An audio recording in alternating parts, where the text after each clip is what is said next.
कि महर्षि दयानंद सरस्वती जी ने आदरणीय माता जी 200 रुपए की धनराशि देकर के उत्साहवर्धन कर एक बार माता जी को जोरदार ताली बजाकर के सभी स्वागत कीजिएगा कि देश माने दयानंद आ गया। महर्षि दयानंद सरस्वती जी ने जो सिद्धांत दिए, उन्होंने ईश्वर का स्वरूप बताया। आर्य समाज के द्वितीय नियम में महर्षि दयानंद सरस्वती जी महाराज खुद स्वयं लिखते हैं कि वो ईश्वर सच्चिदानंद स्वरूप निराकार सर्वशक्तिमान न्यायकारी दयालु अजन्मा अनंत निर्विकार अनादि अनुपम सर्वाधार सर्वेश्वर सर्वव्यापक सर्वा अंतर्यामी अजर अमर अभय नित्य पवित्र और सृष्टि करता है, उसी की उपासना करने योग्य है। महर्षि दयानंद सरस्वती जी महाराज ने सत्यार्थ प्रकाश के प्रथम समोल्लास में भी ईश्वर के स्वनामों की व्याख्या की है। आइए एक भजन और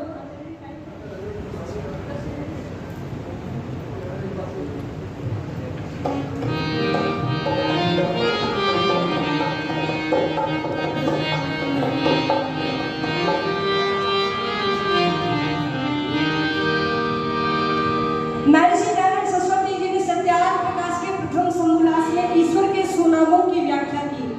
और जब वे स्वनामों की व्याख्या करते हैं तो वो लिखते हैं कि ये सब गुणवाचक नाम है, अर्थात गुणों पर आधारित नाम है, लेकिन मुख्य नाम निज नाम ओम बताया। आदरणीय माता जी भी उत्साहवर्धन हेतु कुछ पारितोषिक देकर के सम्मानित करें और जोरदार ताली बजाकर के सभी दाताओं का स्वागत कीजिएगा। ये भारत भूमि किस प्रकार की है? कहते हैं कि कभी विदेशी लोग आकर के ऋषि मुनियों के चरणों में बैठ करके यहाँ पर राजनीतिक सांस्कृतिक शिक्षा लेकर के जाया करते थे, लेकिन आज इस भारत की हालत किस प्रकार की हो गई है। इस समय पर पंडित शोभाराम प्रेमी जी की पंक्तियां मुझे याद आती है। बड़ी सुंदर बात, बड़ी सारगर्भित शब्दों को इस भजन में पिरोया गया। और क्या कहा? अरे ओ दुनिया वालों, अरे हाँ दुनिया वालों, ये देश हमारा जग से न्यारा, अरे आप बताना हम सबको प्राणों से प्यारा हो।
सही है सब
मूवी का इतिहास जब हम पढ़ कर के देखते हैं, रामायण कालीन जब हम इतिहास को पढ़ कर के देखते हैं, तो उस समय पर हमें एक समर्पण की भावना देखने को मिलती है।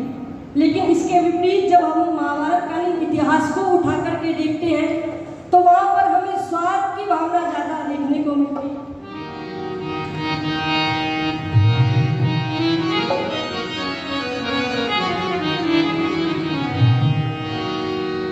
आइए, बड़ा सुंदर भजन आदरणीय कर्मठ जी ने लिखा है, छोटा से भजन है, मैं कहकर के फिर अपनी वाणी को मिलाऊं। रामायण कालीन इतिहास में इतने बड़े राम राज्य को, इतने बड़े साम्राज्य को दोनों भैया भरत और राम ने फुटबॉल बना करके रख दिया। एक भैया कहता है कि भाई मुझे राज्य का संचालन नहीं करना, तो दूसरा भी कहता है कि जब आप संचालन नहीं करोगे तो मैं भी उस राज्य को चलाने वाला नहीं हूँ। भैया आपके बिना अयोध्या नगरी में मैं लौटने को तैयार नहीं हूँ। तो आइए, बड़ा सुंदर दृश्य बताया गया